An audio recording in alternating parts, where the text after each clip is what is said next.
Hello শিক্ষার্থীরা, কেমন আছো সবাই? আশা করি প্রত্যেকে ভালো আছো। আজকের ক্লাসে তোমাদের প্রত্যেককে স্বাগত। শিক্ষার্থীরা, আজ তোমাদের সাথে আমি যে ক্লাসটি করব তা হচ্ছে তোমাদের ব্যবসা উদ্যোগ বইয়ের নবম ও দশম শ্রেণীর ব্যবসা উদ্যোগ বইয়ের দ্বিতীয় অধ্যায়, অর্থাৎ আমাদের যে ব্যবসা উদ্যোগ ও উদ্যোক্তা যে অধ্যায়টি রয়েছে, এই অধ্যায়ের আমাদের অনুশীলনের দ্বিতীয় যে সৃজনশীলটি রয়েছে, এই সৃজনশীলটি সমাধান আজকের ক্লাসে করে দেব। তো তোমরা যারা ইতিমধ্যে ভিডিওটি দেখা শুরু করেছো, মনোযোগ সহকারে ভিডিওটি দেখবে। কোথাও বুঝতে অসুবিধা হলে ভিডিওটি টেনে দেখবে। আর ভিডিওটি তোমরা থামিয়ে আজকে ক্লাসের সমাধানগুলো তোমরা তোমাদের খাতায় লিখে নিবে এবং আজকেই পড়াটা শিখে ফেলবে। তো শিক্ষার্থীরা, চলো আমরা সরাসরি ক্লাসে যাই। দেখো, সৃজনশীল দিয়ে বলেছে, কাজল ছোটবেলা থেকেই ছবি আঁকে। স্কুলের বিভিন্ন অনুষ্ঠানে সে ছবি ও ব্যানার লিখে থাকে। তার নিখুঁত ও আকর্ষণীয় কাজ দেখে শিক্ষক ও বন্ধু বান্ধব সবাই প্রশংসা করে। পরীক্ষার পর কাজল একটি এনজিওর অনুরোধে কিছু পোস্টার ও ব্যানার তৈরি করে দেয়। এতে তার হাতে বেশ কিছু অর্থ আসে। তার উৎসাহ আরো বেড়ে যায়। কিন্তু কিছু সমস্যার কারণে বৃহৎ পরিসরে কাজল তার কর্মকে এগিয়ে নিতে পারছে না। কাজল স্বপ্ন দেখে একদিন তার কাজল আর্টের সুনাম ও পরিচিতি এলাকার বাইরে ছড়িয়ে পড়বে। তো শিক্ষার্থীরা, এই উদ্দীপকের ভিতরে আমরা দেখছি কাজল নামে একটি শিক্ষার্থী যে ছবি আঁকে এবং সে একটি এনজিওর কিছু পোস্টার ও ব্যানার তৈরি করে দিয়ে সে কি করলো, কিছু টাকা আয় করলো। এতে করে তার উৎসাহ বেড়ে গেল। পরবর্তীতে সে বৃহৎ পরিসরে তার কর্মকে এগিয়ে নেওয়ার চেষ্টা চালিয়ে যাচ্ছে। কিন্তু বেশ কিছু সমস্যার কারণে সে তার কর্মটাকে বৃহৎ পরিসরে এগিয়ে নিয়ে যেতে পারছে না। এলাকার বাইরেও সে তার নিজের সুনাম ও পরিচিতি বৃদ্ধির জন্য কাজল আর্ট নামে একটি প্রতিষ্ঠান করেছে, যেখানে থেকে সে তার কর্মটি পরিচালনা করে যাচ্ছে। তো শিক্ষার্থীরা দেখো, এই উদ্দীপকের আলোকে ক খ গ ঘ চারটি প্রশ্ন। ক প্রশ্নে বলেছে উদ্যোগের ইংরেজি প্রতিশব্দ কি। তারপরে খ প্রশ্ন বলেছে দেখো উদ্যোগ ও ব্যবসা উদ্যোগের মধ্যে পার্থক্য কি। গতে বলেছে উদ্দীপকে কাজলের মধ্যে উদ্যোক্তার কোন গুণটি পরিলক্ষিত হয়েছে ব্যাখ্যা করো। আর গতে বলেছে কাজলদের মতো সম্ভাবনাময় উদ্যোক্তাদের অনুপ্রাণিত করার মাধ্যমে দেশে বিশাল উদ্যোক্তা শ্রেণী তৈরি করা সম্ভব, মূল্যায়ন করো। তো শিক্ষার্থীরা, চলো আমি তোমাদের ক খ গ ঘ চারটি প্রশ্নের সমাধান করে দিচ্ছি। কত বলেছে উদ্যোগের ইংরেজি প্রতিশব্দ কি। তো শিক্ষার্থীরা দেখো, উদ্যোগের ইংরেজি প্রতিশব্দ হচ্ছে অন্ট্রাপ্রেনারশিপ। তো শিক্ষার্থীরা, এটার ইংরেজি বানানটা দেখো, ENTREPRENEURSHIP, অন্ট্রাপ্রেনারশিপ। তো শিক্ষার্থীরা, এই উদ্যোগের ইংরেজি প্রতিশব্দের এই বানানটা কিন্তু তোমরা খুব মনোযোগ সহকারে পড়বে, কারণ এই বানান থেকে কিন্তু নাম্বার। তাই তুমি এই বানানটা খুব মনোযোগ সহকারে কয়েকবার খাতায় লিখে শিখে ফেলবে। খ নম্বরে বলেছে উদ্যোগ ও ব্যবসা উদ্যোগের মধ্যে পার্থক্য কি। তো এটার উত্তর দেখো, খ নং প্রশ্নের উত্তর, উদ্যোগ ও ব্যবসা উদ্যোগের পার্থক্য দেখে লিখেছি আমি। সাধারণত উদ্যোগ বলতে কোনো কাজের কর্মপ্রচেষ্টাকে বোঝায়, আর ব্যবসা উদ্যোগ বলতে কোনো কাজে ঝুঁকি আছে জেনেও মুনাফা লাভের আশায় কাজ করার প্রচেষ্টাকে বোঝায়।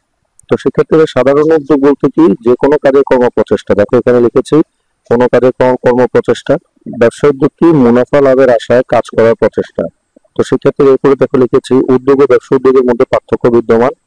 উদ্যোগে মুনাফা অর্জনের উদ্দেশ্য থাকা বাধ্যতামূলক নয়, কিন্তু ব্যবসা উদ্যোগের প্রধান উদ্দেশ্য হলো মুনাফা অর্জন। তাহলে ব্যবসা উদ্যোগের প্রধান উদ্দেশ্য কি, মুনাফা অর্জন। ব্যবসায় উদ্যোগ তাই মুনাফা অর্জনের উদ্দেশ্য বাধ্যতামূলক। আচ্ছা, যেমন উদাহরণ দিচ্ছি দেখো, যেমন মিস্টার এক্স তার বাড়ির আঙিনায় কিছু গাছ লাগালেন। মিস্টার ওয়াই মুনাফার আশায় তার বাড়িতে নার্সারি তৈরি করে ফুলের চাষ করতে লাগলেন। মিস্টার এক্স এর গাছ লাগানো শুধু উদ্যোগ, কেননা এর সাথে মুনাফার বিষয়টি জড়িত নয়, এবং মিস্টার ওয়াই এর নার্সারি তৈরি করে ফুল চাষ ব্যবসা উদ্যোগ, কারণ এর সাথে মুনাফার বিষয়টি জড়িত। তাই বলা যায় ব্যবসায় উদ্যোগে মুনাফা অর্জনের উদ্দেশ্য বাধ্যতামূলক। তো শিক্ষার্থীরা, তোমরা ক নং প্রশ্নটি স্ক্রিনশট দিয়ে তোমরা লিখে রাখো খাতায়।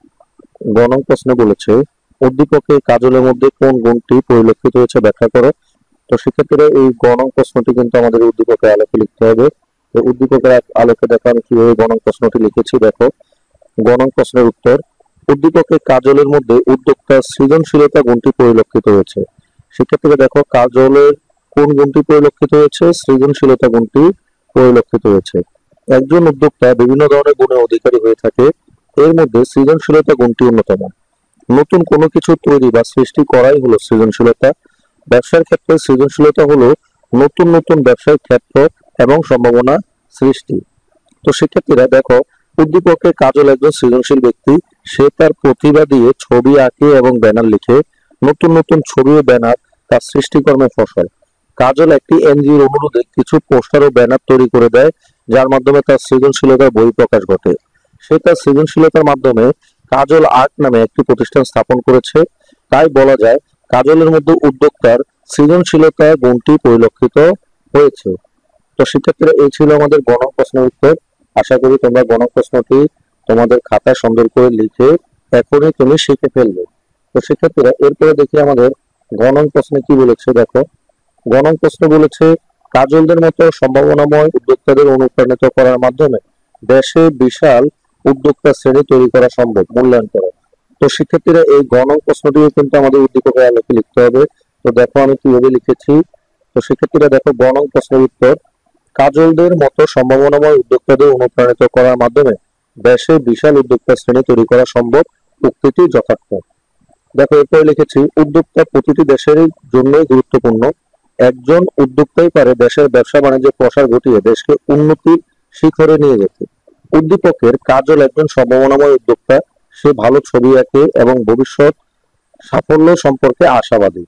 কিন্তু কিছু সমস্যা কাজলের স্বপ্নকে বাধাগ্রস্ত করেছে। সম্মিলিত প্রচেষ্টাই পারে এসব সম্ভাবনাময় উদ্যোক্তাদের দেশের কাজে সফলভাবে নিয়োজিত করতে। সফল উদ্যোক্তা হতে প্রয়োজন আর্থিক সহায়তা ও মানসিক অনুপ্রেরণা। প্রয়োজনীয় পরামর্শের মাধ্যমে দেশের এই সম্ভাবনাময় উদ্যোক্তাদের অনুপ্রাণিত করা যায়।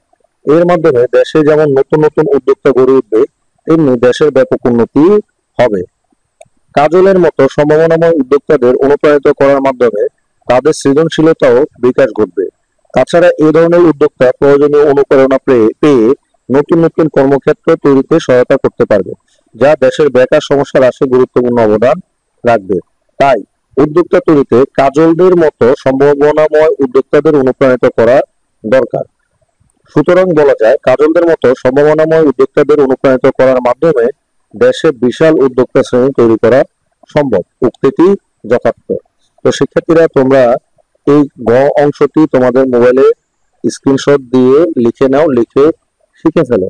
তো শিক্ষার্থীরা, এই ছিল আজকে আমাদের অর্থাৎ উদ্যোক্তা যে অধ্যায়টা আমাদের, এই অধ্যায়ের সৃজনশীল 2। তো সৃজনশীল 2টা আশা করি তোমরা খুব সহজে বুঝতে পেরেছো এবং তোমাদের খাতায় নোট করে শিখে ফেলবে আজকেই। আর আজকের ক্লাসটি যদি তোমার ভালো লাগে তবে তুমি তোমার বন্ধুদের সাথে আজকের ক্লাসটি শেয়ার করবে। শেয়ার করে তাকেও আজকের ক্লাসটি পড়ার সুযোগ করে দিবে।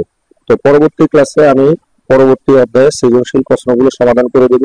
সেই পর্যন্ত তোমরা ভালো থেকো, সুস্থ থেকো, নিরাপদে থেকো। ধন্যবাদ সবাইকে।